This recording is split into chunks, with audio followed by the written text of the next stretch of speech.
गिरि रायजो राजा बयखौबो दिनैनि बे बैसागनि 1 तारिखआव बरायग्रोना लाबाय।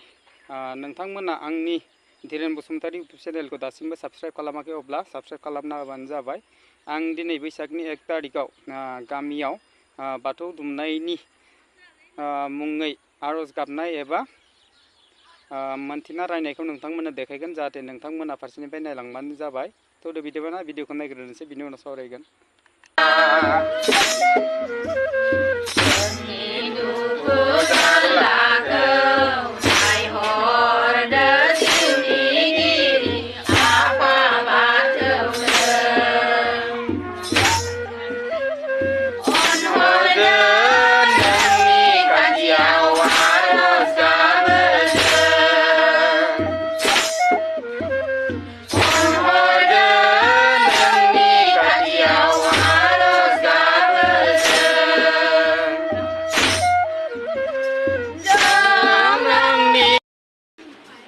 दे होमबा रेडि जादो।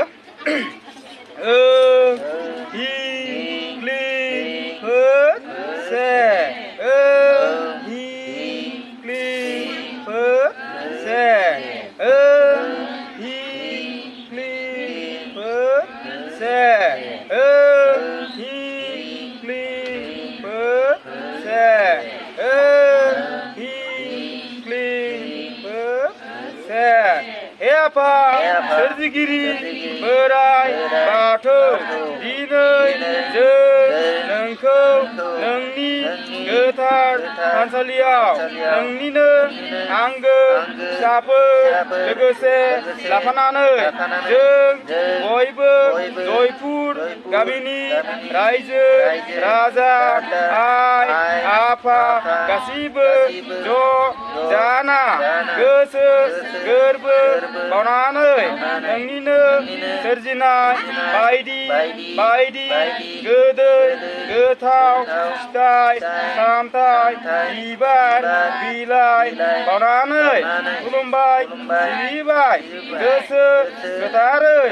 हे आफा सोरजिगिरि, दिनै जोंनि नोंखौ हांख्रायनायाव खुलुमनायाव बावनायाव सिबिनायाव थालांनाय गोरोन्थिफोरखौ निमाहा होदो आफा।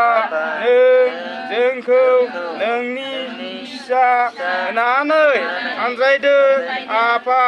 नों निदान आफोद खैफोद बुहुमनि सानथ्र' हायै सुथुरनिफ्राय जोंखौ अननानै बोर होदो। जोंनो अराय सम ग्रोम ग्रोम आलो आलो रायजो मोनजानायनि गोरों गोरा गुनि गियानि जानायनि दैदेनलांदो। जोंखौ अराय गोथार गोथों आरो गोजों लामाजों दहाय बोराइ बाथौ, दहाय आफा बोराइ बाथौ, दहाय आफा बोराइ बाथौ, दहाय आफा बोराइ बाथौ, दहाय आफा बोराइ बाथौ। राजाफ्रा दिनैनि बैसागनि 1 तारिखआव बाथौ दुमनायाव जि आरज गाबनाय एबा मोनथिना रायनाय, जाहाथे नोंथांमोना नुखाबाय जानांगौ। माबायदि जादों जाहाथे रायजोफ्रा कमेन्ट खालामना खिथाबानो जाबाय दे। जाय बाथौ हारिखौ मोजां मोनो एबा बाथौ हारिनि सोमोन्दै मोजाङै रोङो बुजियो, जाहाथे नोंथांमोना बिदिसो जानांगौ होननानै आंनो कमेन्ट खालामना खिथाहरबानो जाबाय। रायजोफोर, दिनैनि भिडिअखौ बेखिनियावनो दोनथ'नाय जाबाय। गोजोन्थों।